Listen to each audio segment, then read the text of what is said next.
Second stimulus check proposal comes Monday. How much money could you get? Here are some of the possible payment amounts you could receive in the next economic relief package, which could be called CARES 2.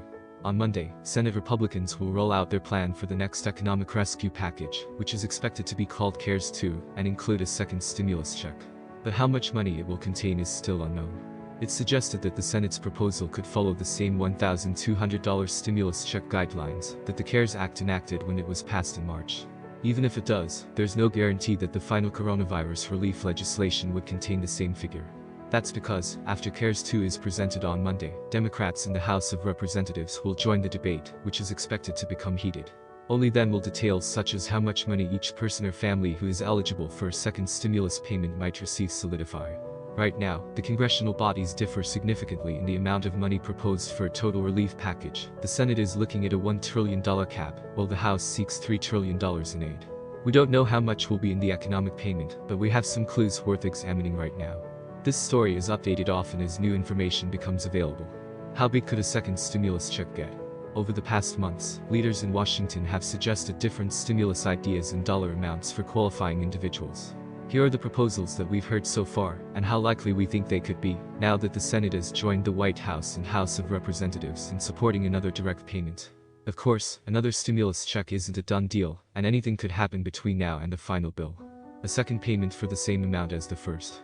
According to Treasury Secretary Steven Mnuchin, the Senate is considering an identical payment structure to the CARES Act, which gave up to $1,200 for qualifying individuals, based on the income calculated in their most recent tax filing.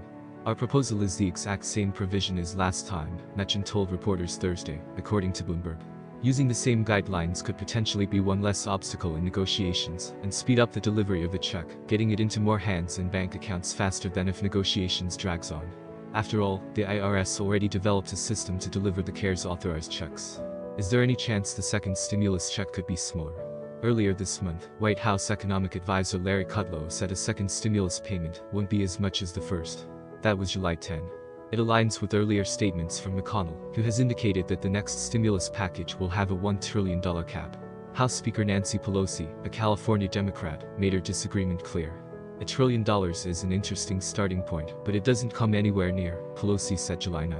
We need $1 trillion for state and local assistance. We need another $1 trillion for unemployment insurance and direct payments. We need something like that, but probably not as much, for the coronavirus testing, tracing, treatment, she said. What doesn't measure up is, it can only be $1 trillion. McConnell had previously stressed that the focus of another bill will be narrow. Republican senators are focused on including incentives to bring people back to work. The final total is anything but decided. The White House stance. A bigger second check. The president has, over the past several weeks, made statements advocating a second round of direct payment to Americans. I support actually larger numbers than the Democrats, Trump said July 1, referring to the $1,200 per person amount the Democrat-led House proposed in May. The Washington Post reported in June that the president has told aides he is largely supportive of sending a second round of checks to Americans. Kudlow told Fox Business this month, direct checks are probably going to be part of it, as far as the president is concerned right now. Treasury Secretary Steven Mnuchin also expressed support, telling reporters at the White House briefing, "We're going to seriously consider whether we're going to put more payments and direct payments over." It worked very well. Chair of the Federal Reserve Jerome Powell made the case for more stimulus money in prepared remarks before the House Financial Services Committee on June 30. A full economic recovery is unlikely until people are confident that it is safe to re-engage in a broad range of activities, Powell said. The path forward will also depend on the policy actions taken at all levels of government to provide relief and to support the recovery for as long as needed.